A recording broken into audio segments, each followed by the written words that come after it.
Good afternoon, everyone. David Paul speaking. It's about 5 to 3 on Wednesday, the 9th of September, just after the American Open, and a strong American Open. The S&P has opened up 42 points above last night's close.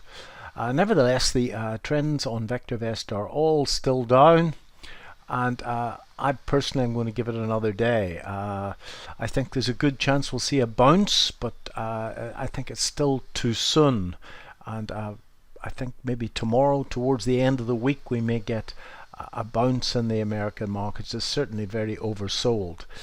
So if I have a quick look at the market, that's what it's done over the last day or two. That's that surprise attack that I spoke about on Monday afternoon, and market fell very strongly, as you know, for the last through Thursday, Friday, and yesterday. It's starting to build some oomph on the upside now, 3377, and about to take out maybe yesterday's high.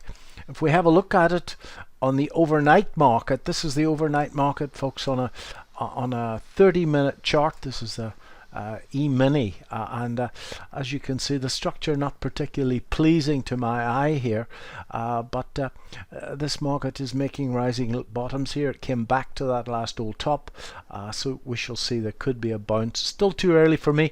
I suspect, ladies and gentlemen, that sooner or later we're going to see another sell-off, and the market will make a major rising bottom before moving. So too early for this conservative old fellow. One share that I'm looking at will be apps. I like the look of apps, so if the primary wave should turn on VectorVest, or at least the market looks as if it wants to move up, then apps to me looks as if it can go quite strongly indeed. I pointed out the volume. Huge volume as it rose here, and it rose there on rising volume, and it's pulled back here on falling volume. So a nice big day would be good, and I suppose those of you that want to be very aggressive could try an entry above. That's an inside day. Could try an entry above there with a stop loss under there. Bit early for me. I'm going to give it another day. Okay, so there are opportunities, and lots of opportunities. I'll do my best to try and point those out when we get a bottom in. I suspect there's going to be a bit of toing and froing before that bottom's in. The UK, well, I haven't really done that much in the UK. The short-term trend is down. And all the short-term measures of the trend are down.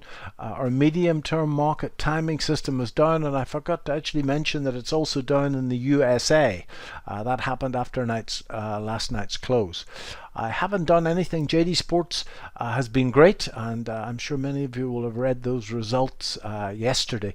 So I haven't done a great deal. All of the shares that I'm holding, apart from my two speculative positions in small mining stocks, have got high relative safety, and as long as the confirmed up stays in place, I think I'll just hang with those. Time may in fact prove that wrong, but that's what I'm going to do anyway.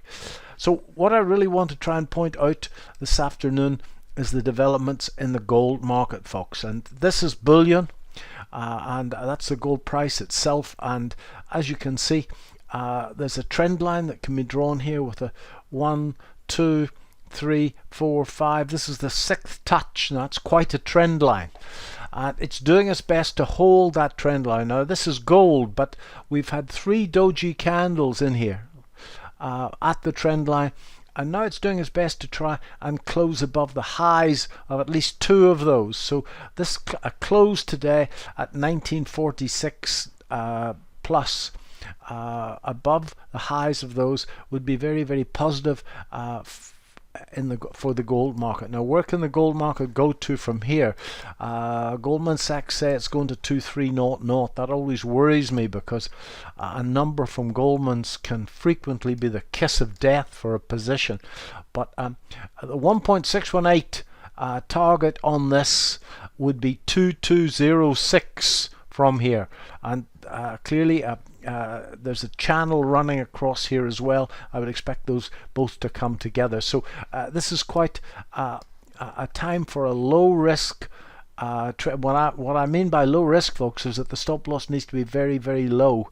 So I suggest that if we do get a close up there, maybe a couple of closes there, keep your eye on it, a couple of closes there to build a core position in gold.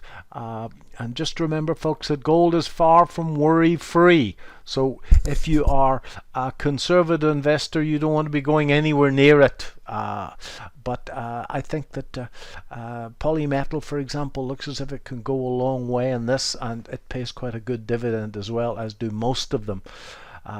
Smaller mines like Pan African Resources can do very well in this environment. So to me, very, very positive day for gold. It looks to me as if that trend line wants to hang in there. As you will remember from my last webcast, I was worried this would break and go down and run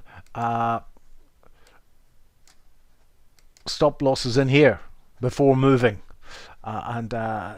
Today that seems slightly less likely, but if you know gold as well as I do, it's got a temper on it, and one has to manage risk very carefully. One moment of weakness, ladies and gentlemen, in the gold market can do two things. One, it can nail your account, and two, it can nail your trading self-esteem. It can build a belief that I'm no bloody good at this. So just remember that stop losses need to be adhered to in the gold market, and if you don't and can't emotionally handle stop losses, then the gold market is not for you. Stick to high relative safety stocks. Okay, but I think there's an opportunity here, and I certainly will be adding to my gold holdings if and when this confirms.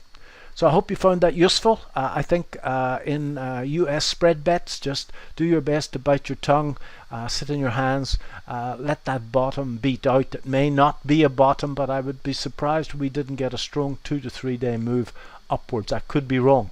Let's just let the color guard and VectorVest make that decision for us. I hope you found this useful. Thanks very much indeed. Bye bye.